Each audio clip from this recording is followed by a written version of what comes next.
Jadi, sebagaimana publik tahu, saya sedang memburu ijazah. Ya, ijazah Bapak Presiden kita yang 2019, 2014, memecah misteri 2012.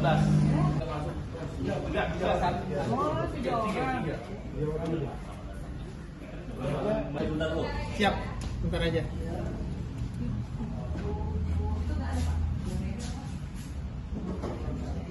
Gitu ya.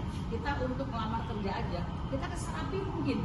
Untuk kopi itu kan, serapi mungkin. Nah, dulu sekarang aja ijazah sudah A4 semua. Iya. Nah, jadi Mengecil. sangat Ini udah nggak bulat lagi. Iya. Udah agak Mencong-mencong. miring-miring. Karena dikecilin kan. ini yang kita terima sekarang ya. Yang di bawah. Yang di bawah ya. 2012, 2014, 2019. Tanpa Jadi, sebagaimana publik tahu, saya sedang memburu ijazah. Ya, ijazah Bapak Presiden kita yang 2019, 2014, Bapak Gubernur kita DKI Jakarta 2012, Bapak Wali Kota kita, Wali Kota Solo tahun 2010 sama 2005. Dan ini adalah yang dikasih adalah ijazah Bapak Gubernur tahun 2012 yang kebetulan adalah Bapak Joko Widodo. Ya, ini yang ini. Jadi dengan begitu yang spesimen untuk Jakarta sudah lengkap. Memang di sini konsisten ya. Satu yang konsisten yaitu tidak ada tanggalnya.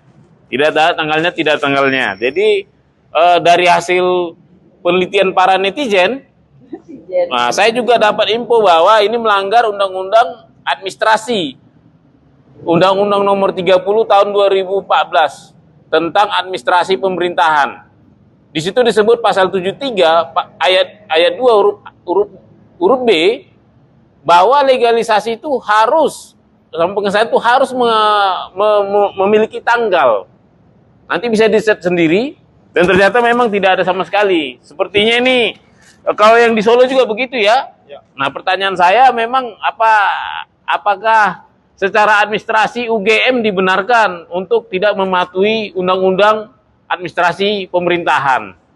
Tentunya ini akan menjadi diskursus publik tentang kepatuhan terhadap peraturan perundang-undangan, khususnya Undang-Undang Administrasi tadi. Di situ juga diatur sanksi-sanksinya.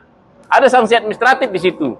Saya tidak mau sampai ke ranah melaporkan, tapi tentunya nanti UGM saya minta pertanggungjawaban ini untuk menjawab ini secara resmi.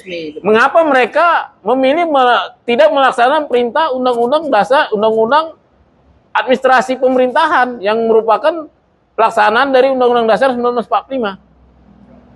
Nah, ini nanti juga akan kita kebetulan saya juga lagi bersurat ke KPU tentang yang dua ini. Saya menunggu jawaban mereka. KPU Pusat RI tolong dikasih jawabannya supaya publik tercerahkan. Ada apa ini sebenarnya? Ya, supaya juga jangan nanti banyak penyesatan informasi yang juga kita sama-sama harus hindarin. Begitu ya. Ini selanjutnya mau dibawa kemana pokoknya? Ini kan pertama yang 9 item itu kan disembunyikan waktu itu. Pastinya kita lanjut ke analisis 9 item ini. Ya. Ya. Berikutnya nanti ada analisis komparasi. Komparasi antara yang 3 ini nanti kalau nanti dapat juga yang Solo kita lakukan analisis komparasi. Tambah lagi kita komparasi ke yang punya Dian Sandi. Teman-teman sekalian, terima kasih. Ya, jadi selain pagi tadi udah Dr. Tifa dan juga Bang Desmond tadi pagi ya enggak ya?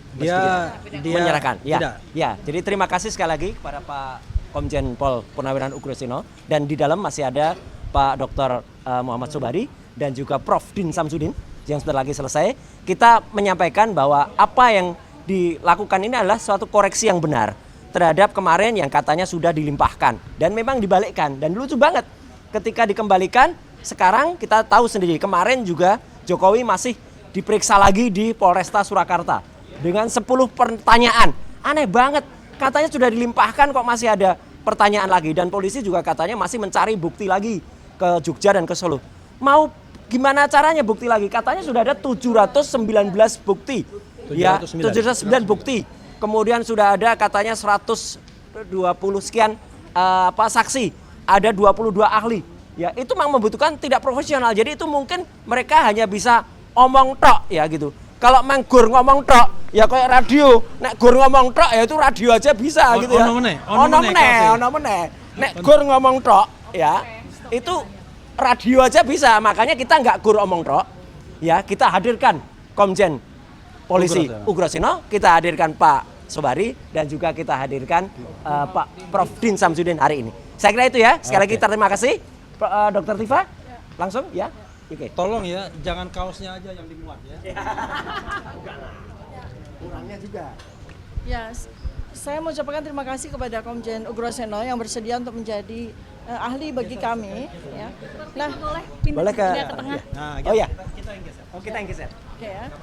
Jadi saya ingin mengingatkan kepada seluruh rakyat Indonesia, awal mula dari penelitian kami itu berasal bukan dari bulan Agustus 2025 sejak kemunculan atau launching buku Jokowi's White Paper, bukan.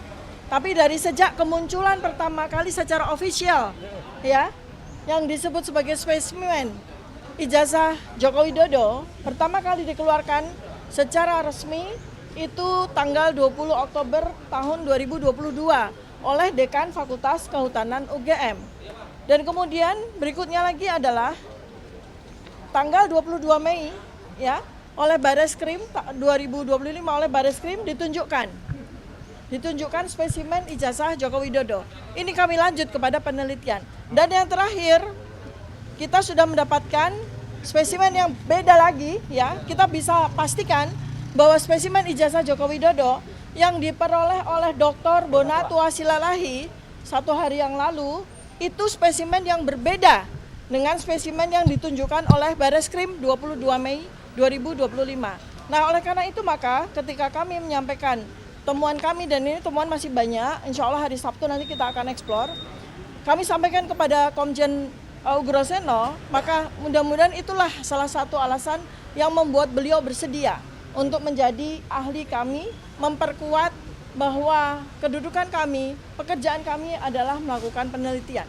Ya, terima kasih. Oke. Terima kasih. Terima kasih ya teman-teman semua. Masih ada.